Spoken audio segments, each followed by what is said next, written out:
We've explored the imperatives of cost strategies. Now let's turn to the strategy of differentiation. What are the fundamental principles of competing with a differentiation strategy? How is the philosophy of a differentiator different from a cost-based competitor?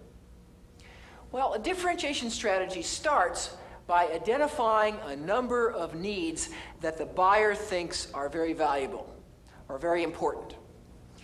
And the differentiator sets out to achieve unique performance in meeting these particular needs. This often requires spending a little bit of extra cost. It's hard to provide superior service or better quality without paying a little extra to do that against capable competitors. Now, the point of the exercise is that the differentiator is trying to command premium prices. And these premium prices will translate into superior performance provided the differentiator's costs are in the ballpark. Now, remember that equation I talked about earlier, that strategic equation between relative price and relative cost. The differentiator is striking a very different balance than the cost leader. The differentiator is seeking to command the premium price and is willing to spend a little bit extra to get that if necessary. But the balance is that the premium must be greater than any extra cost of being unique. This requires that the differentiator worry a lot about cost. Anywhere the buyer isn't willing to pay for it, the differentiator seeks to cut costs to the bone. And the differentiator only wants to spend as much as necessary to command the premium. Now, another essential element of a differentiation strategy is to communicate the differentiation to the customer. Often customers can't tell how you're differentiated, and therefore successful differentiators also find ways to make sure the customer knows that they're getting the benefits. Now let's look at two companies that are successfully using differentiation strategies to develop our understanding of this way of competing further. The airline industry has become a symbol of rough and tumble competition.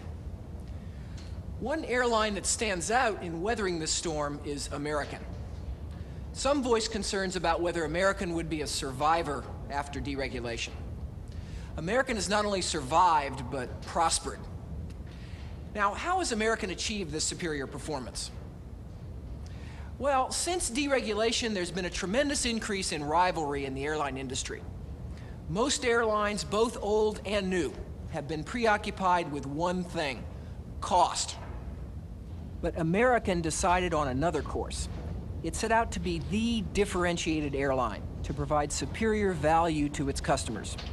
American had to reduce costs to respond to the new environment, but it did so in an imaginative way which did not undermine its ability to differentiate. American aggressively expanded its route system nationally and internationally, including many new pleasure destinations. Growth was vital to its approach to cost control. By the mid-1980s, American had firmly staked out the position as the broad differentiator of the U.S. airline industry.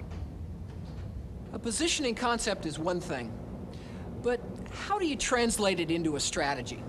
There are literally hundreds of things that an airline could try to do to differentiate, and it's impossible to differentiate on everything. American has chosen to concentrate on a few areas where it wants to be truly unique. The first is onboard service. American believes that this is the single biggest factor in customer satisfaction and works to consistently provide the warmest, most professional service of any airline. Another vital area is on-time departures and arrivals. American recognizes that this is one of the most important things to any passengers. Do you get there in time? American has the #1 record in this regard in Department of Transportation surveys. Another important area is overbooking, a chronic problem in the airline industry today. Passengers get bumped every day, and nothing is more disruptive to a traveler's schedule than being bumped. I can tell you from personal experience. Thanks to state-of-the-art technology, however, American Airlines has fewer passengers involuntarily denied seats than any other airline.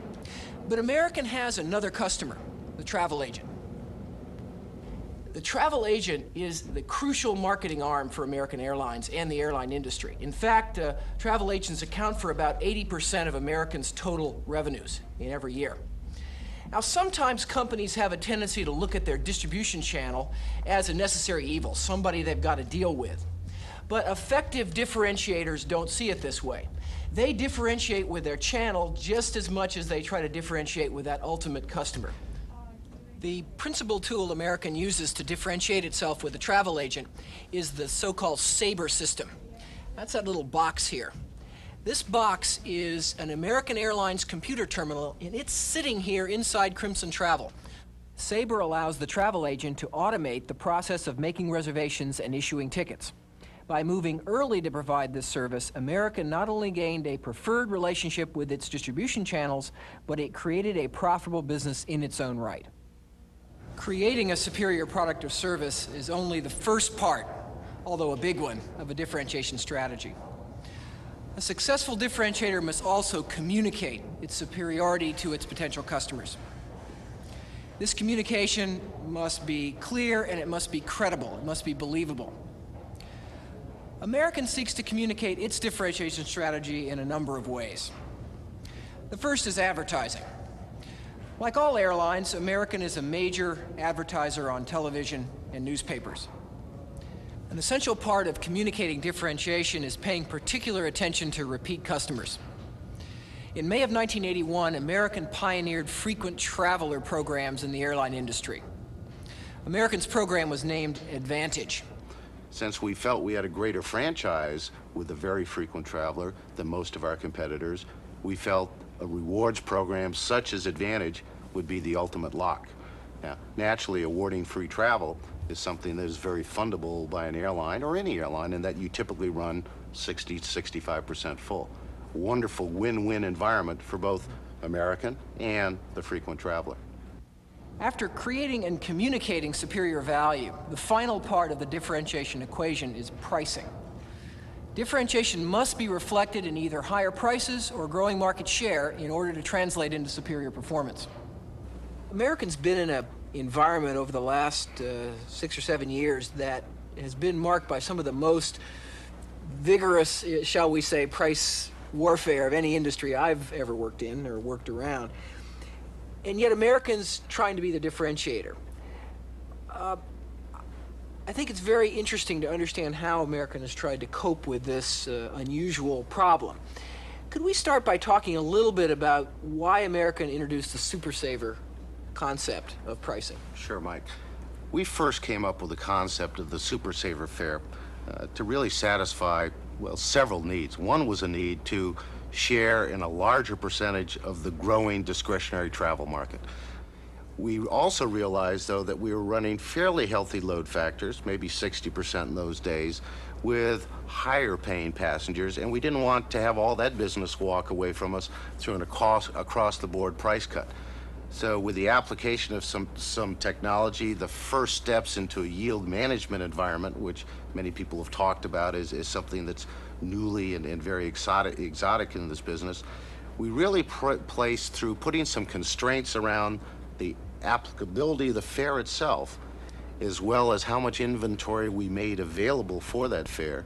We allowed ourselves to draw in a hunk of the low fare market, but preserve the high end of the market as well, thereby increasing the revenue contribution from each trip. The Supersaver fare is an imaginative way to counter price competitors while preserving the fruits of differentiation.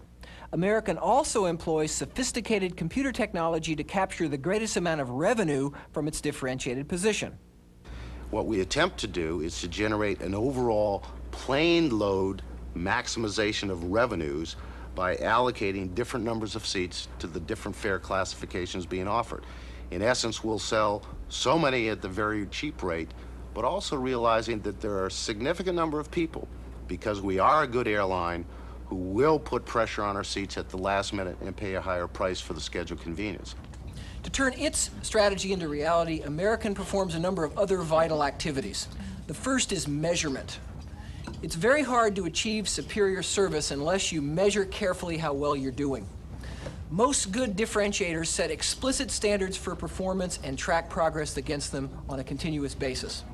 American's no exception. It has standards for literally everything, from how long baggage is supposed to take to get to you to the length of your wait in line. Since 1984, American has conducted a continuous in-flight survey which tracks 21 areas of service quality. It has 280 so-called quality shoppers who continuously monitor service quality throughout the American system. Another essential part of implementing American's differentiation strategy is recruiting and training. To make superior service a reality, the rubber meets the road through Americans' people. They need the right skills and, even more importantly, the right attitudes. The second key to making differentiation a reality at American Airlines is the relationship it has established with its employees. American has sought to build a relationship of mutual respect and trust. When other airlines were implementing draconian wage cuts, American pioneered the two-tiered wage system that allowed it to reduce its labor costs through growth. New employees were paid at a lower scale, reflecting current market conditions. As American expanded employment, its average wage costs went down.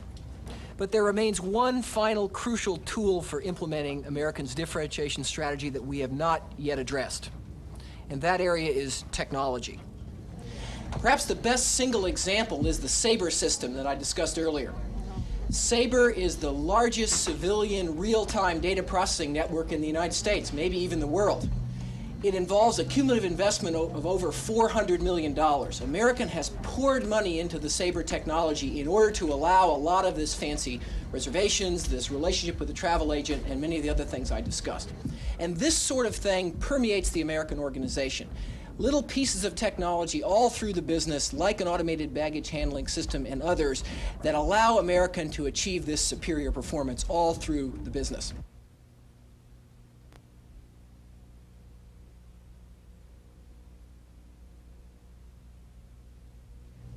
Let's go back to this basic choice of American to try to set itself apart on quality of service. And I like to use the word differentiation because it connotes a broader package of things to set the company apart. Why haven't competitors been able to emulate American? Well, I think it's important, Mike, to keep in mind that competitors regularly do seek to emulate American. I think the issue more than perhaps it's long-term coherence is the best way to characterize it. We've had a corporate commitment to move in that direction for a long time. That is a commitment that is shared at many levels of management, is widely understood. As a consequence, I think we are much more consistent at applying it. Yeah, it's striking how often the truly successful company at carrying out a strategy is one that's really been doing it for a rather long time. Well, I think the issue here, as much as anything else, because it's a service business and because it is so people dependent, certainly the one thing that I think everybody in the industry would agree we have done with great consistency is communicate effectively and broadly with our people. We've told them what the plan is. We've explained how we're doing against the plan. We've explained the problems and the new approaches. How much of your own time have you spent doing that? Well, at least a third of my time is spent in things that I would characterize as primarily communication exercises. After deregulation, the whole cost level in the airline industry has been kind of rocketing downward. What's American done to deal with the problem of cost? We've done a whole variety of things. I suppose the first thing we did is we took a very serious look at the manufacturing plant, in our case, the fleet. And in the mid-'70s to the mid-'80s, we made some very major transformations. We got rid of whole fleets of airplanes. Secondly, we made some very major changes in where we put the fleet. That is the route structure, whereas we used to fly a lot of point-to-point operations. All the carriers during this period of time have moved towards the hub-and-spoke operation. We moved earlier and more aggressively than most, and as a consequence, that had a very favorable effect on both our unit costs and our unit revenues. How do you seriously cut costs without undermining quality and differentiation? And let me say first that I think that the notion of cutting costs in a service business as opposed to a manufacturing business without having any effect on product quality is probably something you cannot do. On the other hand, when you begin to look seriously, you always find costs that are embedded in past practice and in culture that can be made to go away because they don't make any contribution to real quality. And there are hundreds of those things. Some of the onboard service features. I mean, do you need 3 pieces of linen as opposed to 2 pieces of linen? Is there a real reason for that, or is that just something that somebody started 25 years ago and nobody has ever taken a serious look at? We went through a tremendously careful analysis of weight on the airplanes, and we got a lot of weight off, and weight is very expensive. So to some extent, you can, in fact, eliminate cost if you are prepared to say, look, there aren't any books here that are closed. Anything we do that doesn't make a contribution, we want to get rid of. It isn't done overnight. It takes years. You do it repetitively, every year. And sooner or later, you begin to take out some things that the customer does perceive. You've been urging for some time that the federal government publish actual airline performance statistics. Why? Now, the problem is that our business is a very unique one in that you can find out the price of any airline ticket anywhere in the world with a single phone call to a travel agent who uses our reservation system. Now, I can't sell you quality unless you've got some qualitative information to compare. In March of last year, I went down and spent a day at the Department of Transportation and took with me a whole series of pro forma advertisements. So these are the kinds of ads that we would run if we had available competitive data about our competitors. Well, finally, we sold that to the Department of Transportation. They are now putting out a very limited data set, but nevertheless some qualitative information.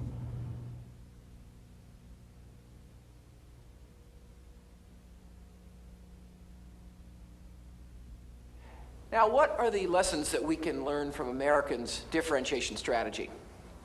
Well, the first is that any differentiator starts fundamentally with the problem of creating value for their buyer, and value for all the relevant buyers. In the case of American, it was the traveling public as well as the travel agent.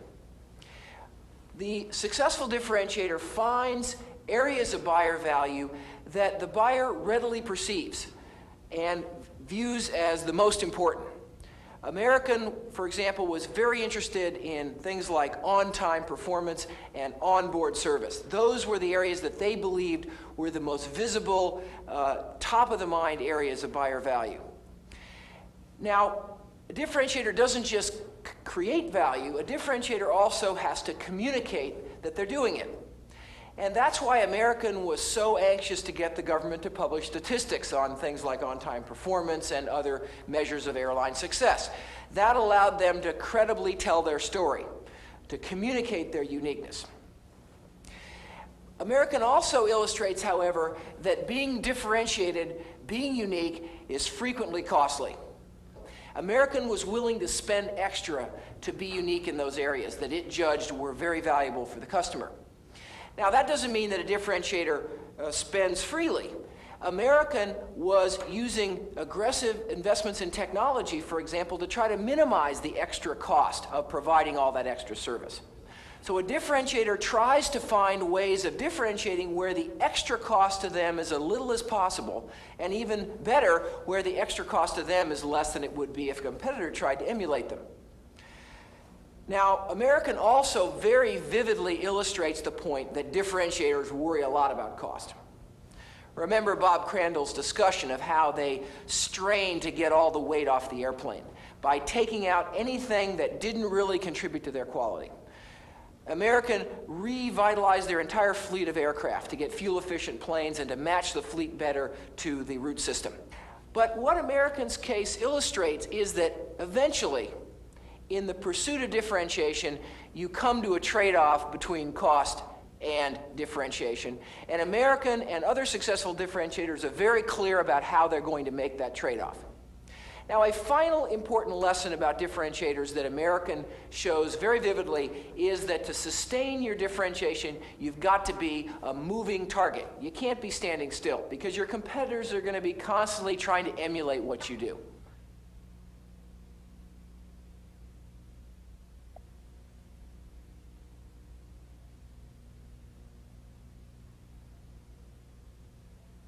Now, American illustrates a broadly targeted differentiation strategy, and we saw how American was getting advantages from that breadth, because the same traveler was a business traveler one day and a vacation traveler the next.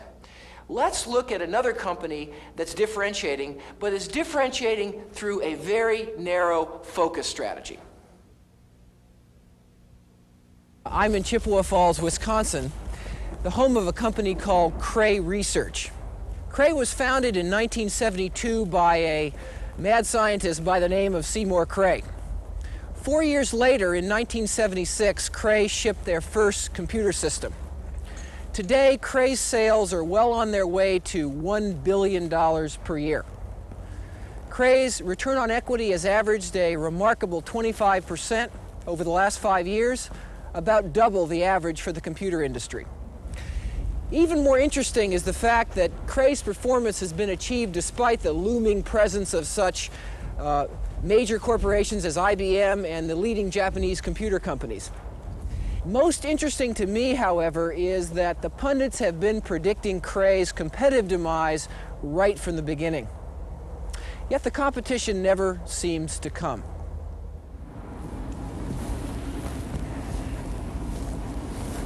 IBM, Digital Equipment, the major Japanese computer companies all produce very wide lines of computers, spanning from very small to very large machines. But Cray Research does not. Cray Research is dedicated to producing only the world's most powerful computers. In my terminology, it has a focus strategy. It's focusing on supercomputers and seeking to be the differentiated producer of supercomputers in the world. I think every engineer in the world would like to have a personal Cray, because our business is one where the solution of a problem built in has the creation of another problem. So when the engineer and the scientist solves a problem in 2 dimensions, immediately he becomes dissatisfied with the results. He wants to do it in 3 dimensions. And that creates the need for more computer power.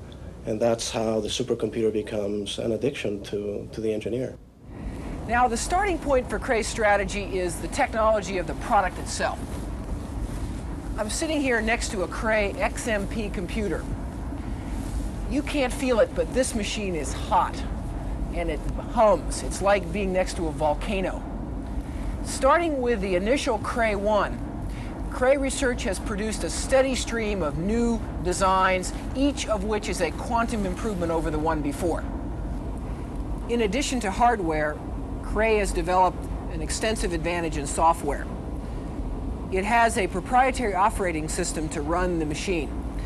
The system is designed so that programmers can use all the commonly accepted programming languages when writing programs. The Cray is also designed to interface or connect readily with any other type of computer equipment.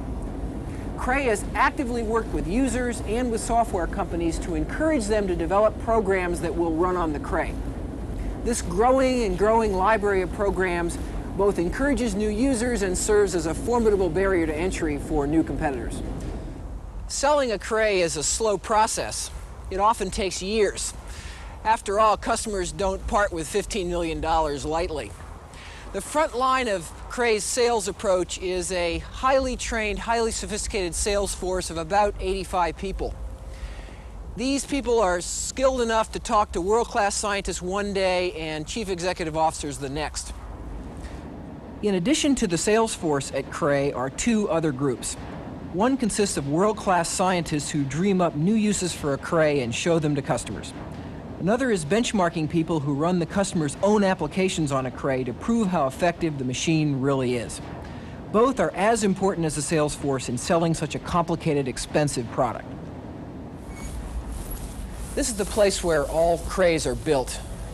A Cray takes about 9 months to build from start to finish, including the testing, about the same amount of time as it takes to make a baby. Each Cray involves about 70 miles of wiring and about 170,000 individual connections. Each Cray is built entirely by hand by these ladies that you see here, and they build it error-free. Once a Cray passes muster here in Chippewa Falls, the next step is to ship it to the customer. Before that, though, a Cray advanced team visits the customer's location before the machine gets there to make sure everything's ready. But that's not where Cray's contact with the customer stops. In fact, that's just the beginning. Because along with every Cray go 2 hardware engineers and 2 software engineers, all Cray personnel. They live permanently with that machine 24 hours a day. They make sure it's running, and they make sure the customer knows how to use it effectively. Along with the machine also goes a complement of spare parts. Those parts, right on site, allow most problems to be dealt with on the spot. This combination of design, of manufacturing quality, and of permanent on-site personnel and parts means that the Cray has remarkable reliability. Crays have an uptime of 99%. That means they're running 99% of the time. This level of reliability is unprecedented for a large-scale computer. This performance is reflected in Cray's pricing strategy.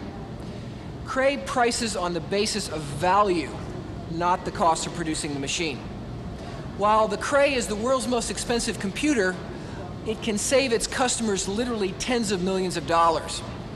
It creates so much value for the customer that it's really a bargain. Industries as diverse as aerospace, automobiles, and oil have saved literally tens of millions of dollars using a Cray. I've described some of the most important elements of Cray's strategy, but carrying this strategy out requires the company to perform a number of other important steps. The first one is R&D spending.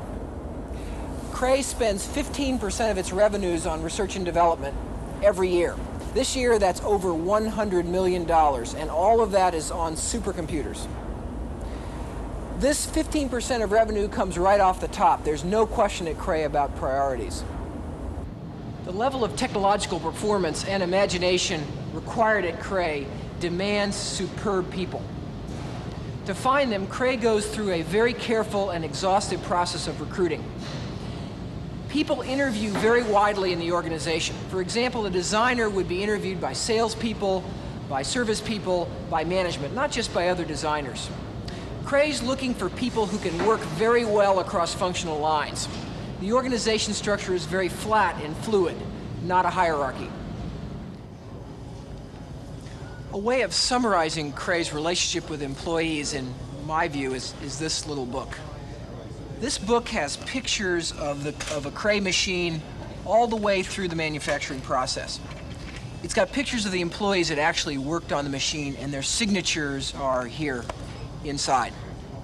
This book goes with the machine to the customer and stays with that machine for its entire life. What a symbol of quality and of trust in a product. There's a final aspect of the Cray strategy that in many ways cuts across many of the other things I've talked about. That's a unique relationship that Cray has with its customers. A customer comes to Chippewa Falls. Their engineers talk to our engineers. Their CEO talks to our CEO. People from the factory go to the field. And it's this constant dialogue that makes it into a long-term relationship. We have no secrets from our customers. When they ask us about where we are on such and such product development, we tell them exactly where we are. When they tell us what our plans, when they ask what our plans are for the future, we disclose the plans openly. Because unless they know where we are going and we know where they want to go, it's impossible to have this relationship. And it seems to work. So at Cray, the customer is allowed to go behind the scenes in the back room, if you will. They're encouraged to do that. Many of our customers call the engineers directly. And we have removed all the impediments, if you will, between the customer and the engineer. In fact, we facilitate that process. The customer relationship also means that the customer sells for Cray. When you're buying a $15 million computer, you're going to want to know what other people think. The referrals that Cray gets from its own customers are some of the most essential elements of its marketing strategy. So far, I've described the essential elements of Cray's strategy. But what about the competition? IBM has by and large ignored the supercomputer market, choosing to focus also on mainstream data processing. It does have a souped-up version of its Sierra line of computers, but these fall far short of Cray in performance. Japanese companies have entered the supercomputer industry as well. NEC is the most serious entrant, but so far the Japanese have only sold one supercomputer in the United States, and some would say they didn't sell it, they gave it away. In contrast, Cray has 10 installations in Japan and hopes for many more. A final interesting development in the supercomputer world is the emergence of so-called mini supercomputers. These are machines that are smaller than a full supercomputer but bigger than most conventional machines, and they're priced accordingly. The mini supercomputer market filled an important need, an important gap in the marketplace, and has grown to be a very large segment. It's estimated to be as much as $1 billion by 1990. However, Cray has chosen not to enter this new segment and remains exclusively focused on supercomputers. It estimates today that the market for supercomputers has gone from the 90 customers they thought in 1976 to over 1,000 customers today.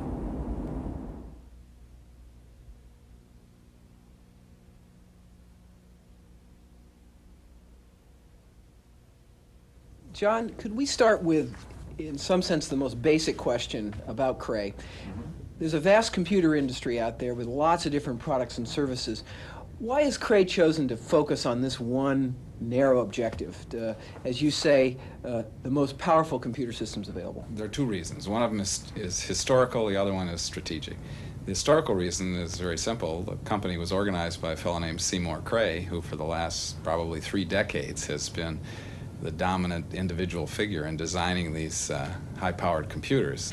The strategic reason is just as important, I think, because it gives us the ability to really stay focused in what we do. We've decided time and again over the years that Cray's been in business now to continue our specialization in just this one field. There has been one new entrant in a sense that has been a big success, and that is these so-called mini supercomputers. Right. Now the question I have is, why hasn't Cray entered that business? That's right to the point, because we looked very carefully at that business before there was such a business. I mean, we could see, too, this gap developing in the marketplace between us and the VACs, let's say. And there were several people at the company that really felt we ought to jump into that. And particularly in our marketing organization, of course, it's always better to have a broader range of products. And even our customers, for the big machines, were saying to us, you know, really, you guys ought to make a smaller version of what you make. We could use it as sort of a front-end computer for the main Cray computer. And we looked very closely. In fact, we put up a whole business plan. We called the product, internally at least, the quarter horse. I can't remember what year this is now, but it's at least 4 years ago, maybe even 5. Well before there was a super or mini supercomputer company or market. We fleshed out the business plan, came up with a design, figured out how we could re-engineer our current product in different circuit technology to reduce the cost yet maintain good performance. We were essentially ready to go. We had all the blanks filled in. And the final analysis, when we took a look at it, we said, no, we're not going to do it. Because if we do it, there's a terrible risk that we divert our efforts, that we lose our focus, that we don't stay as committed to the top of the line as we currently are. It takes all our attention, all of our attention and our resources just to keep moving ahead with the supercomputers, with this technology. So we said no. It gets at really the heart of the whole strategy, doesn't it? Because it's always easy to make the incremental add that seems very closely related, but eventually you wake up and you find out that you've lost the essence of your strategy. Exactly. And I think that this is a symbol of that issue. You've mentioned several times the organization at Cray and the control issues. How do you keep the organization onto this narrow target? Well, at least we spend a lot of time talking about it. I go around and talk about it. Other people go around and talk about it. People talk about it among themselves. I stand up in front of our people and say it all the time. Look, we go through this whole story and we say we're going to be very specific in what we do, and that allows us to be very general in our actual day-to-day work because we're so focused on this. But I say there are 2 major risks in this kind of a business strategy. Number one, and they grow out of perhaps the same thing. we define it in the mission statement as the most powerful computer system available in the world. That's a singular. There's only one number one.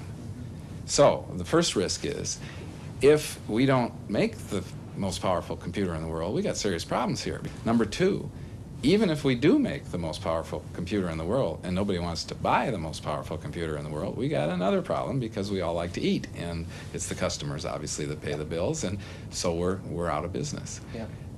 Those are risks we take. They're out in front. They're not rational. I mean, you can easily come up with a case that says you should diversify and branch out into things and hedge your bets and cover economic ups and downs. Make sure if you're competitively get behind in one area, you got another area where you're ahead. That's the rational thing to do, and we reject that, because we're going to take these two irrational risks. But by taking the two irrational risks, ironically enough, I think we maximize, in fact, I know we maximize the odds, number one, of our making the most powerful computer in the world, because we don't have a backup plan, we have no alternative, we like it here, therefore let's do this. And number two, by God, we're going to find somebody to buy them.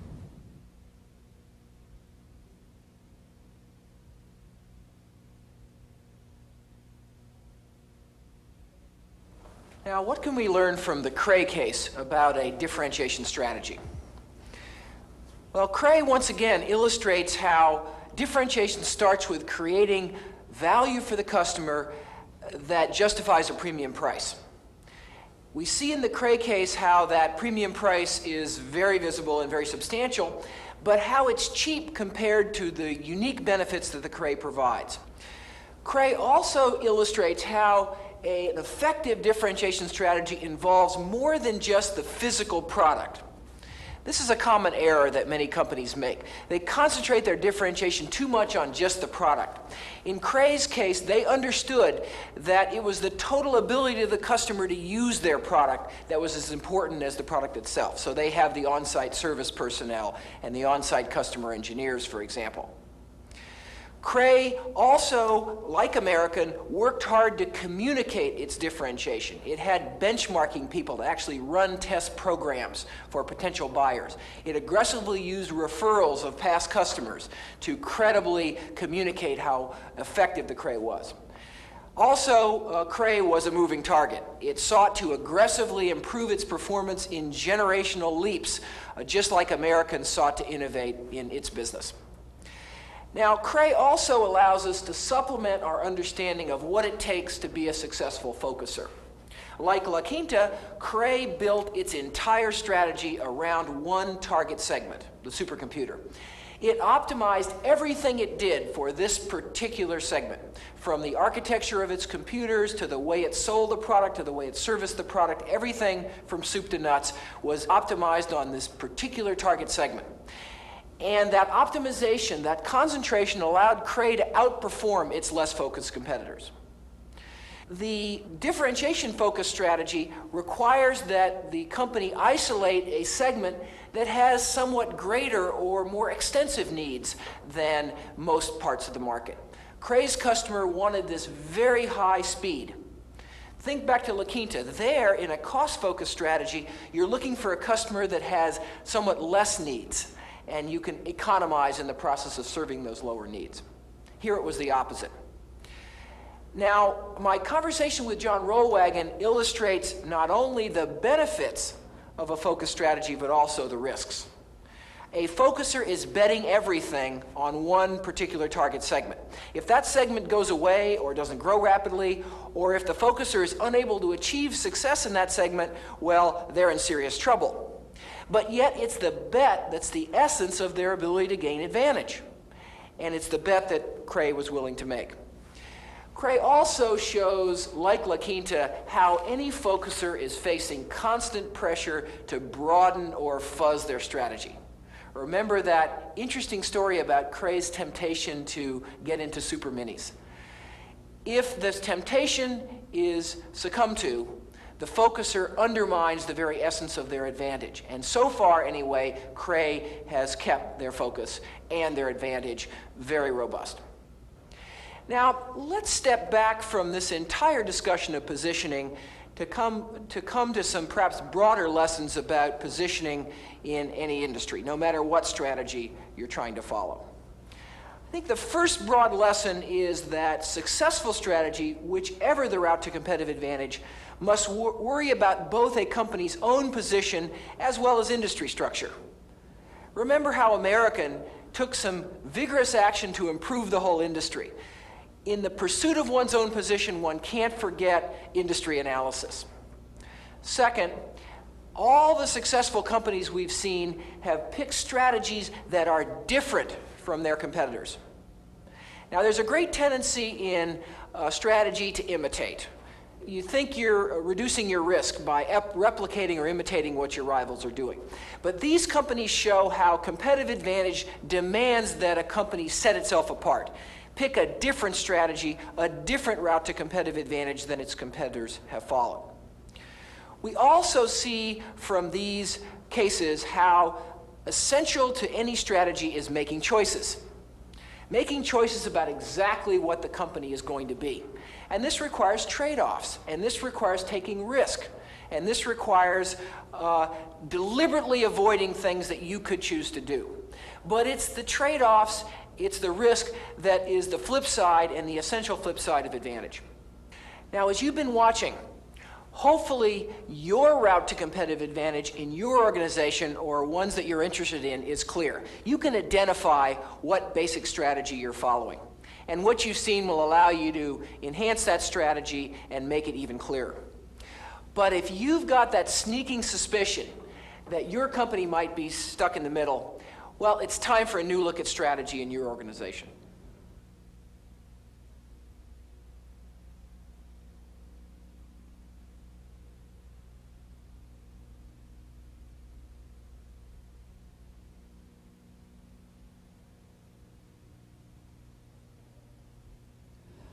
I've talked about a lot of ideas so far about how to develop strategy, and I've shown you a number of industries and companies that hopefully bring these ideas to life. In this final part of the program, though, I want to do something different. I want to try to show you how to bring all these ideas together and apply them in your own organization in practice. Now, in my view, the best way to do this is to actually put ourselves in the strategist's chair of a company that has to make a major strategic change. By trying to use the ideas to analyze a company's problem, we'll get some experience and practice in putting it all together. The company I've chosen for this purpose is the Skill Corporation. Skill is a manufacturer of portable power tools like circular saws. Some of you may be familiar with the company. Skill has a long and proud history in the power tool industry, but had fallen on hard times by the late 1970s. It had a wide product line and a fully global market position, but it was facing intense challenges. It was faced with the difficulty of competing with Black & Decker Corporation, an aggressive competitor that was much larger. Skill was also having to deal with new and severe challenges from a Japanese company, Makita, as well as a number of European competitors that had never been active in the United States before. Skill's financial results were deteriorating, and it was clear that they were not in a viable long-term position. Now, Emerson Electric acquired Skill Corporation in 1979. Emerson knew they were in a turnaround situation, but what to do was far from clear. Included in this video package is a case study which describes the complete strategic position and situation facing Skill. I urge you to read this case and think about what you would do given everything you've seen. Now, as you're thinking about Skill, let's look in on one of my Harvard Business School classes discussing this very problem. As you'll see, my Harvard MBAs don't have anywhere near all the answers. The solution to this problem is far from obvious. Okay, so Black & Decker has lower prices, but a better image. And you said Skill has all these models. Why isn't that good? Why isn't having a lot of models? Well, because in this industry, economies of scale are very important. And when you have all these different models, you can never get to that point. You know, how else can we characterize the situation? Wick? I think that Skill is a traditionally been an engineering and a product-driven company. Okay. The one strength that you really see that they have is they've always been an innovator, and they really pride themselves on aggressively introducing new models to the point where they'll bring out a new tool or a new product line and not worry about commonality of motors, commonalities of production processes, and that they're not a cost-oriented company, and I don't think they're a marketing-driven company to any extent at all. Okay, so we've said that Skill is got good products, they've been an innovator, but they've got a hell of a lot of them, and they can't seem to make them very efficiently. They haven't worried about that in the past. What other issues are facing us as Skill in this industry? Rosalie? They really have no brand name, and they don't advertise to try to build it. Okay, so Black & Decker's spending millions and millions of dollars a year on advertising, and so is Rockwell and the others, but Skill doesn't. They've been relying on the little guy in the hardware store to sell for them, or the distributor, the contractor supply outlet, where there's an expert assister making the purchase decision. And if they want to compete in this volume business, they got to do something about their brand, don't they? They have to build brand image, or they have to find a niche through the hardware store or the home centers. Okay, so that's a critical choice, kind of mass merchandiser, build that advertising image versus stay in the traditional channel and rely on the push. Okay, so Francois, based on everything you've heard, what would you do as Skill? Yeah, basically what I would do first, I would address the cost issue by trimming the product line. Okay. So the second thing I would do from that is building on this image of scale. And basically I would increase the advertising budget. And I would try to build an image and differentiate myself from Black & Decker. Build an image of a consumer tool, but which is issued from the professional line, something better than the Black & Decker. Okay, so we're going for like an upscale consumer market? Exactly. I think Black & Decker, in spite of their cost position that now is better than ours, has a strategic tie to a broad product line that's going to be more difficult to abandon than Skill's broad product line.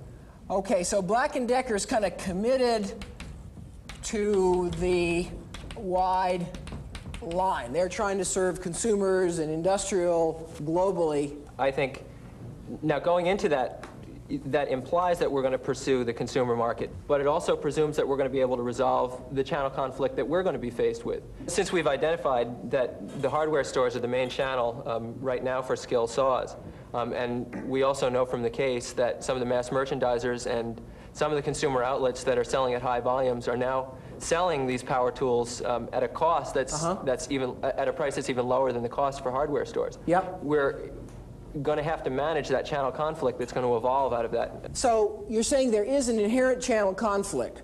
The hardware store is not pleased to see the same tool down the street at the mass merchandiser. Right. Because a hardware store is very dependent on high margins because they have a much smaller volume. Because they've got all this cost. They have to give you all this help and walk you around and show you where the bolts and the nuts are. So how should Skill resolve that conflict?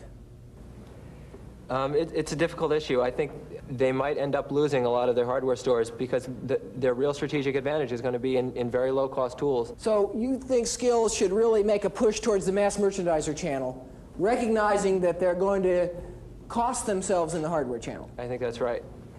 So we're kind of saying that the high end is crowded. We've got Milwaukee, we've got Japanese competitors, we've got European competitors. No way we're going to be the premium player. And now we're debating whether we really can be the low-end, low-price consumer tool company or not. And we can compete with Black & Decker on cost in the low end without any image. Okay? Pat? I don't think we have a chance being the low-cost producer. Today we have 7% of the worldwide market, and there's 4 players that are bigger than us. Yep. The one opportunity that I see is to very aggressively trim the product line and perhaps specialize in the circular saw business. That's really our strength, and build on that. Okay. Elliot? Well, I'm apprehensive about doing that because the total business is $866 million. But if we just focus on circular saws, it's only $143 million. So we're cutting ourselves into a very small business, And I think a key goes back to what you said before about the channel conflict. Because it seems to me that if Skill has a channel conflict where they're selling to home centers and mass merchandisers, and they may not want to sell to the mass merchandisers because the home centers would be upset seeing cheaper products right down the street. Well, it seems to me that Black & Decker very possibly has the same conflict. And I think they do.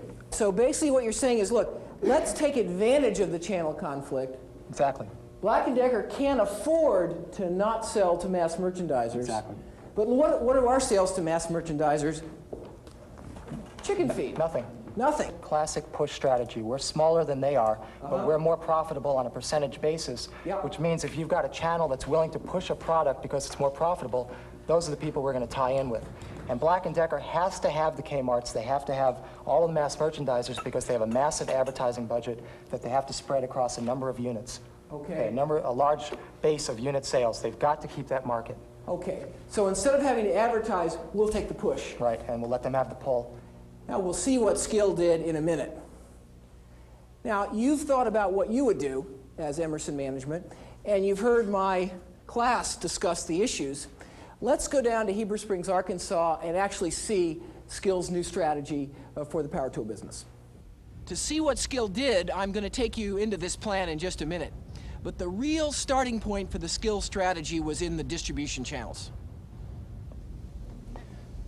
The starting point for Skill's new strategy was a decision to significantly reduce the number of distribution channels it sought to serve. Skill decided to emphasize hardware stores, home centers, and such channels as contractor supply and lumber supply houses. Skill decided to de-emphasize such channels as electrical supply stores, plumbing supply houses, and a number of other specialized outlets. But most significantly, Skill chose not to sell to mass merchandisers, the Kmarts and the Caldors of this world, despite the fact that these channels represented a substantial fraction of industry volume. Why did Skill choose to do this? Well, the first reason was that it allowed them to streamline their product line and their sales force, something I'll talk more about later. The second reason, though, went to the heart of Skill's approach to marketing. By keeping its product out of the mass merchandisers, Skill sought to enlist the support of the hardware stores and the home centers in its marketing program. Now, Black & Decker, Skill's major competitor, sold to all the channels. Now, you can imagine that a hardware store or a home center that provides a lot of service and advice with the product was not at all happy to see a Black & Decker tool down the street at the mass merchandiser sold at a discount. Now, to understand how successful it's been, let's look at the display in this store. I've just been down an entire row of power tools, and where is the Skill display? Well, it's right here on the end of the aisle in the prime position, right where you come in the store. Here's support of your channels personified. I'm back at the Heber Springs plant, and this is the engineering department. It's been a very busy place lately. By narrowing the range of channels it sought to serve, Skill was able to substantially reduce the number of products in its line. In fact, it cut its line by almost 50%. In the process, it immediately lost 20% of its revenue. But Skill